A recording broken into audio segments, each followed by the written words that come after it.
नमस्कार, जय हिंद दोस्तों। स्वागत है आपका देश दुनिया से जुड़ी 25 फटाफट बड़ी खबरों में। लेकिन इससे पहले अगर आप इस चैनल पर नए हैं तो चैनल को लाइक, सब्सक्राइब, शेयर कीजिए। साथ ही बेल आइकन को प्रेस कीजिए जिससे देश दुनिया से जुड़ी हर खबर सबसे पहले आप तक पहुंच सके। चलिए जानते हैं दोस्तों अगली बड़ी खबर। यूपी विधानसभा उपचुनाव में मायावती ने किया बड़ा ऐलान, सभी 10 सीटों पर बीएसपी उतारेगी उम्मीदवार। बता दें, उत्तर प्रदेश में 10 विधानसभा सीटों के लिए होने वाले उपचुनाव को लेकर बहुजन समाज पार्टी की सुप्रीमो मायावती ने बड़ा ऐलान किया है। उन्होंने कहा है कि बीएसपी सभी 10 सीटों पर अपने उम्मीदवार उतारेगी। मायावती ने पार्टी की बैठक में कहा कि केंद्र और यूपी सरकार महंगाई, बेरोजगारी, पिछड़ेपन से ध्यान हटाने के लिए बुलडोजर का सहारा ले रही है और धार्मिक उन्माद फैला रही है। साथ ही उन्होंने मस्जिद, मदरसा संचालन और वक्फ में जबरदस्ती दखल अंदाजी का भी आरोप लगाया। वहीं आरक्षण पर सुप्रीम कोर्ट के फैसले को बीएसपी विधानसभा उपचुनाव में बड़ा मुद्दा बना सकती है। चलिए जानते हैं दोस्तों अगली बड़ी खबर। बांग्लादेश की अर्थव्यवस्था चौपट, हिंसा प्रदर्शनों से $10 बिलियन का हुआ नुकसान। जी हां, बता दें 2 साल पहले बांग्लादेश के लोग खुश थे जब उनकी प्रति व्यक्ति आय भारत से अधिक हो गई थी, लेकिन आज वह आर्थिक सपना बिखर गया है। पिछले 1 महीने में हुए विरोध, हड़तालों और सार्वजनिक एवं निजी संपत्ति की बड़ी मात्रा में बर्बादी ने यह सुनिश्चित कर दिया है कि आर्थिक विकास पर असर पड़ेगा। शांतिपूर्ण प्रदर्शन ठीक है, लेकिन सड़कों पर हिंसा से केवल अर्थव्यवस्था और लोगों की आजीविका प्रभावित हो सकती है। बांग्लादेश की 450 बिलियन की अर्थव्यवस्था बेशक प्रधानमंत्री शेख हसीना के तहत बढ़ी थी, खासकर कपड़ा क्षेत्र में, लेकिन सिर्फ आर्थिक विकास शेख हसीना को सत्ता में हटाए जाने से नहीं बचा सका। बता दें कि जुलाई 2024 के अंत तक बांग्लादेश की अर्थव्यवस्था को $1.2 बिलियन का नुकसान हुआ है। राजनीतिक अस्थिरता के कारण होने वाले आर्थिक नुकसान तुरंत स्पष्ट नहीं होंगे, लेकिन कुछ अल्पकालिक समस्याओं की पहचान की जा सकती है। चलिए जानते हैं दोस्तों अगली बड़ी खबर। चंपई सोरेन बीजेपी में हो सकते हैं शामिल, जेएमएम के कई विधायकों के पाला बदलने की अटकलें। झारखंड में राज्य की सत्ताधारी पार्टी झारखंड मुक्ति मोर्चा को तगड़ा झटका लग सकता है। सूत्रों के मुताबिक राज्य के पूर्व मुख्यमंत्री चंपई सोरेन और पूर्व विधायक लोबिन हेम्ब्रम बीजेपी में शामिल हो सकते हैं।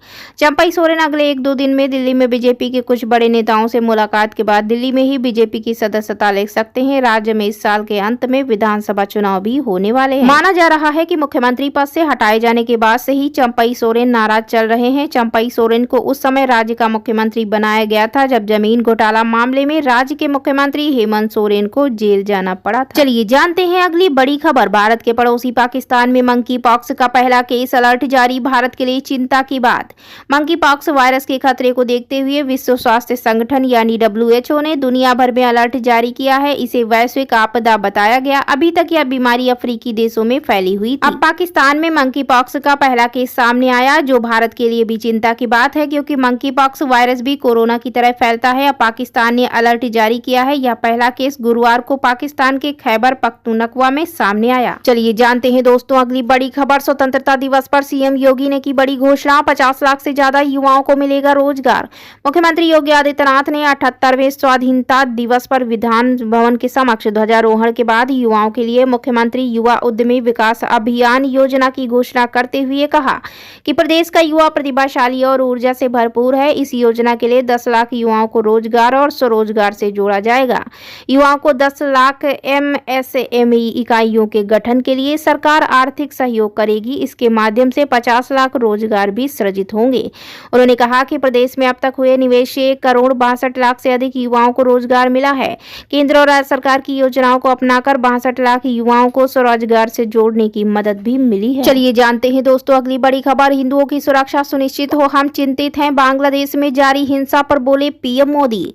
भारत के 78वें स्वतंत्रता दिवस के मौके पर प्रधानमंत्री नरेंद्र मोदी ने पड़ोसी देश बांग्लादेश के हालात का भी जिक्र किया। उन्होंने मुल्क में अल्पसंख्यकों और हिंदुओं की सुरक्षा सुनिश्चित किए जाने की बात कही है।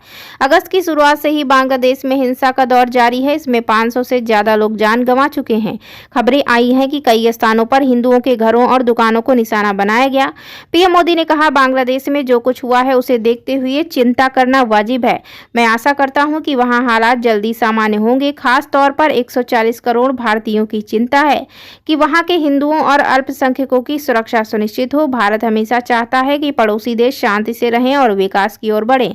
हम बांग्लादेश के विकास के लिए चिंतित हैं और कुछ भी सकारात्मक हो इसके लिए हम साथ। बता दें कि Bangladesh national Hindu grand alliance ने कहा कि शेख हसीना का शासन खत्म होने के बाद हिंदू समुदाय ने 2 278 स्थानों पर हमलों और धमकियों का सामना किया है।